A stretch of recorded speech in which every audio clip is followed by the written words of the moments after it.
Here with Reaction, GOP presidential candidate and former UN ambassador, who is also governor of South Carolina, Ambassador Nikki Haley. Ambassador, great to see you a couple of days after the debate, but I just got to have you react to this meeting. What should be the mindset of this president, and what do you think it will be?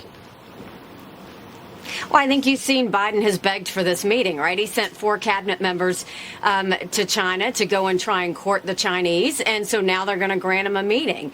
But the key is, what's he going to talk about in the meeting? What he should talk about in the meeting is the fact that they have to stop murdering Americans by sending fentanyl. They have to stop stealing our intellectual property so that they can build up their military. They have to tell us why they're putting a military and spy base in Cuba just off our shores. There's a lot of questions we need to talk about, but the one thing I can promise you is going to come out is they're going to have a conversation about the weather and talk about the environment and talk about how they're going to work together on that. He's not going to call them out on anything else. That's why President Xi is willing to meet with them, is they're not scared of Joe Biden. They don't worry about what he's going to do. What we need to be saying is, we're going to end all normal trade relations with you if you don't stop murdering these Americans with fentanyl. We're going to stop you stealing intellectual property, and we're going to stop sending any of that over to you, which Biden sent 70% of their requests last year. We're going to say we're going to stop getting millions of dollars into our universities, and we're going to strengthen our military. And we're going to call them out on that spy base and everything else that they're doing and let them know that we're going to hold them accountable. So, Ambassador, when you were governor, it seemed you were very open to having business from China. Is it safe to say you evolved on what they became, much like Kissinger, much like Bill Clinton? We hoped for one thing but got another?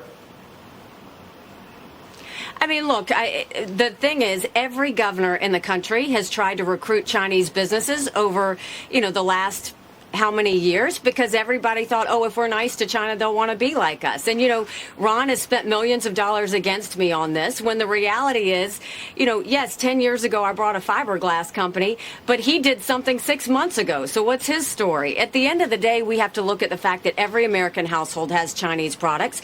We need to take them seriously. I saw it every day at the UN. I have fought since then, since my days in the UN, about the dangers of China, and we need to let them know we're on to them. They want to destroy the West. We need to start making sure that they understand we're not going to let them happen, and we're going to hold them accountable. They're not an economic monster. They're suffering from chronic deflation. They have way too much products for way too many people, and the next generation can't find jobs. There's a degree of panic among the dictator who's consolidating more and more power. But about this election, Senator Joe Manchin made some news that could affect you. Listen. I've made one of the toughest decisions of my life and decided that I will not be running for re-election to the United States Senate. But what I will be doing is traveling the country and speaking out to see if there is an interest in creating a movement to mobilize the middle and bring Americans together.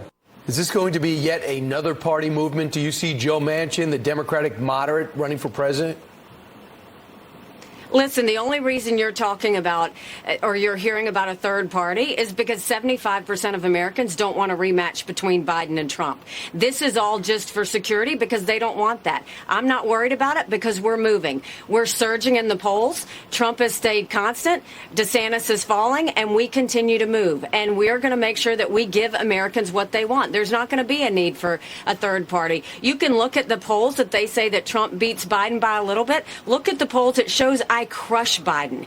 If we can get to this point, what we're going to see is we don't just win the presidency. We're going to win governor's races. We're going to win Congress, and we're going to start winning up and down the ticket. That's the key. Republicans need to start winning. You can look at the polls. We show that we can help make that happen, and that's how we're going to do this. And we'll see. I know you raised over $1 million since the debate, and the debates have done nothing but put jet fuel to your campaign. I think even your opponents have recognized that, and that's pretty much why you're getting attacked. Governor Nikki Haley, Ambassador Haley, nice to see you today. Join our movement. Let's do this. Go to NikkiHaley.com. All right, first in and still running.